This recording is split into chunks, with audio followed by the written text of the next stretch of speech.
Hello mga kumarites, ayan at samahan nyo nga akong mag-house tour dito sa aming munting bahay. Pagkagising ko nga sa umaga, syempre kailangan natin magpasalamat muna at magdasal bago nga po tayo tumayo. Ayan at aayusin ko nga muna yung aming higaan bago nga po ako bumaba. Ayusin ko na nga po ito kumarites para nga po mamaya ay hindi naman maging makalat. Una na nga pong gumising yung mga anak ko at si Jowa dahil nakapasok na nga po siya nito. Babantay nga po ng tindahan namin yung panganay ko. Dahil kagabi nakapaglinis na nga po ako ng kaunti at nakapagligpit na ng mga damit na dapat tupiin. Kaya magbubukas na nga po muna ako ng bintana namin. Excited na nga rin po ako i-house tour kayo dito sa aming munting bahay. Sabi ko sa inyo kumarites, napakaliit lang talaga nitong aming bahay. Ang isang ikot-ikot mo lang ay nandun ka na nga sa mga gusto mong puntahan. Kaya kailangan lang talaga namin ng kaunting gamit dito. Dahil dumating na nga po itong aming sofa cover, kaya tara at palitan na nga po natin itong ating sofa cover. Hindi ko talaga ma-perfect yung transition kumarites. So ayan, tiningnan ko nga muna kung tama nga po yung dumating na sofa cover. Dahil tama nga naman kumarites, kaya itutuloy ko na nga po yung pagpapalit dito. Pinalitan ko nga muna yung punda nung unan. Meron nga pong kasamang isang pangunan ito. Siyempre white color pa rin ang in-order ko para dito sa aming sofa cover. Meron nga lang po siyang pattern para hindi nga po boring tingnan. Kaparehas nga po yung pattern nito doon nga po sa aming tiles sa kusina, triangle. Simula nga po nung ikinabit na yung aming tiles doon sa kusina ay gusto ko na nga po sa mga gamit dito sa bahay ay meron nga pong mga pattern at kulay white. Gandang-ganda talaga ako dito sa sofa cover na to, kaya naman hindi ko na talaga pinagbukas at in-order ko nga po agad ito sa TikTok siya. Kasi ako mahanap nito sa Orange app, kaya doon na nga po ako nag-order. Tingnan nyo naman kung gaano kaganda at saka sobrang stretchable talaga nito. Size nga po ng in-order ko na sofa cover ay pang 3-seater nga po ito. Ayan, at iniisip ko nga po kung magkasya at kaya ko bang ikabit dito dahil madalas nga po pag nagpapalit ako nito ay dalawa kami ni Jowa. Siyempre kailangan kong tapusin ito dahil wala nga po siya dito. Itingnan ko nga po kumarites kung tama nga po yung pagkakaayos ko. Sobrang init nga po kumarites, tingnan nyo naman kung gaano kainit sa labas, ay talaga namang pinagpapawisan na ako dyan. Nung napansin ko nga po na maganda na yung design ay tinuloy ko na nga po yung pag-aayos. Kaya sinuksok ko na nga po ng sinuksok yung mga dapat isuksok. Din palang kasama yan na pang hold nga po dyan para hindi nga po kaagad umurong. Hira lang naman may umupo dito kumarites dahil madalas nga po ay nasa baba lang kami. Lalo na nga po ngayon na hindi na nga po kami nakahiga dito. Panigurado hindi nga po agad ito madudumihan at saka hindi naman siya all white. Sinabi ko nga kay Jowa na umorder nga po ako ng sofa cover na kulay puti. Sabi niya na kuyari, mabilis nga pong madudumihan iyo. Ako nga sa kanya yung picture at sabi niya okay at hindi naman talaga plain white ito. Dahil hindi nga talaga ako makatiis kumarites, sabi ko nga magbibihis na muna ako ng damit sa sobrang init talaga. Kaya nung nakapagbihis na nga po ako, ayan, tsaka ko nga po tinuloy itong pagko-cover nga po dito sa sofa. Ganda talaga nitong na-order ko kumarites, tingnan nyo naman kung gaano nga ito ka-aesthetic. Lalo na nga siguro kung yung bahay namin ay naka-finish na at nakapintura na nga rin po ng puti. Sigurado mas bagay nga po ito sa bahay namin. Pero okay lang yun, ang mahalaga ay malinis naman yung bahay namin. Kailangan lang talaga i-maintain para maganda pa rin tingnan. So ayan, at natuwa naman talaga ako kumarites sa outcome ng aking ginawa. Kaya ko nga po itong ilagay nang ako lang mag-isa. Ang unan nga lang po yung nilagay ko dyan dahil isa nga lang po yung free na punda. Ina nga po ako kung magkano yung extra, 199 nga po yung dalawa, kaya hindi ko na tinuloy. Tara at mag-umpisa na tayong mag-house tour. Nga po muna unahin natin sa taas. Ito nga po yung aming sofa at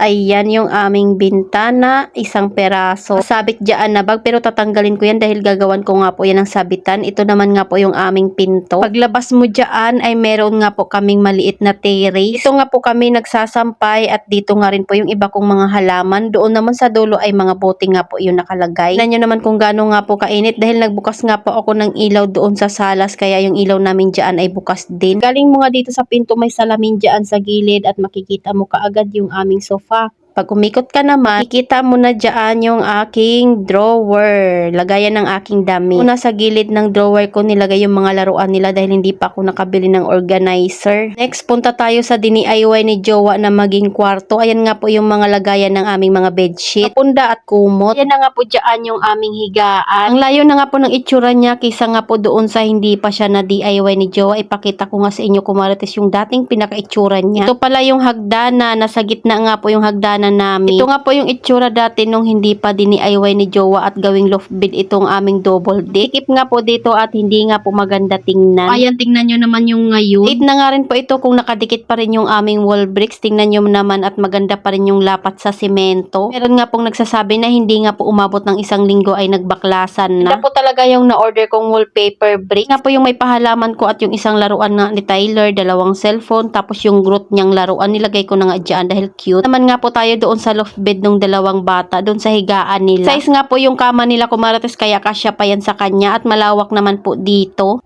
kahit papaano ay hindi na nga po sila magsiksikan. Dito ka nga po nakaupo sa higaan nila, ayan nga po yung makikita mo sa baba ng higaan namin. At ito naman nga po yung makikita mo pag dito ka nga sa higaan nila. Tingnan nyo naman at pumapasok pa rin yung sikat ng araw sa kanila. So ayan, ipakita ko nga po ulit yung aming salas dito sa taas. Tapos dito tara at baba naman tayo sa baba ng bahay namin. Yung hagdanan namin ito maliit lang pero nilagyan ko lang ng design ng pahalaman para hindi nga po boring ito, at mayroon nga pong salamin dito muna bago ka makaakyat or bago ka bumaba, makikita mo yung sarili mo. Saan ko na nga rin yung ilaw para naman maliwanag. Dahil mainit, kailangan talaga natin magsuot ng damit na kulang sa tela para hindi naman tayo mainitan. Hindi pa maayos yung hagdanan namin, kumarites. Ito naman yung makikita mo pag bababa ka ng hagdan. Meron nga po dyan pahalaman para hindi nga po diretso doon ang tingin mo sa tindahan. May pag-grass effect nga rin po itong aming hagdanan para hindi boring tingnan. So ito na nga yung sinasabi ko sa inyo, kumarites, na napakaliit lang talaga nitong bahay namin. Unting ikot-ikot lang ay makikita mo na lahat. Na po kami kumakain pero hindi nga po kami kasya apat dyan, kaya ang bala ko sana ay bumili ng 4-seater na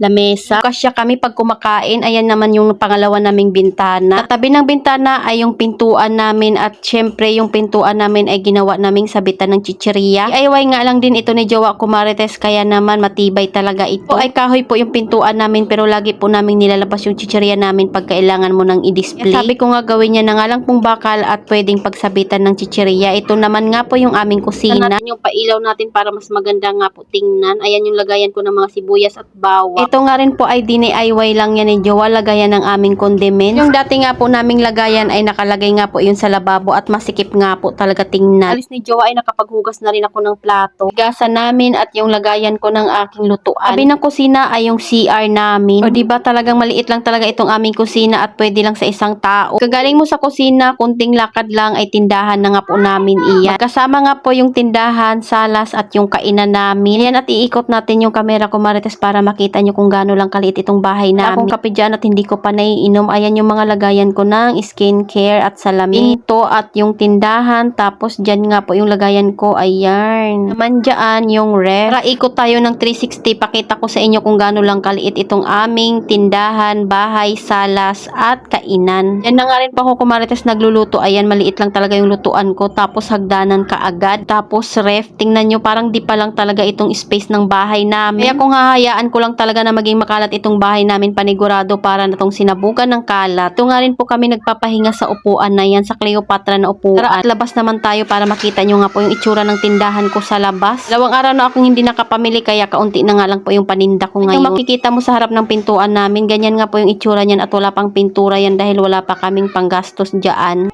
Tara at baba tayo. Naglagay nga rin po ako ng mga pahalaman dito sa gilid ng pintuan namin para hindi nga po boring tingnan. Diba kasi yung aura pag nakikita mong may mga pahalaman pa nga po tayo. Taas po talaga yung tindahan namin kisa nga po doon sa kalsada, kaya nakaupo kami pag nagtitinda. Pahain nga po dito at lagi kaming binabaha dati nung hindi pa nga po namin napaayos yung aming bahay. Yan nga po yung itsura ng aking tindahan at yung pintuan. O diba yung pinakabahay ko ay meron talagang tindahan. Sa taas naman nga po yung itsura ng terrace namin, ganyan nga po. Ayun lang, kumarites. Salamat sa panonood. Follow for more. God bless us. At sana i-share nyo na nga rin po itong aking video.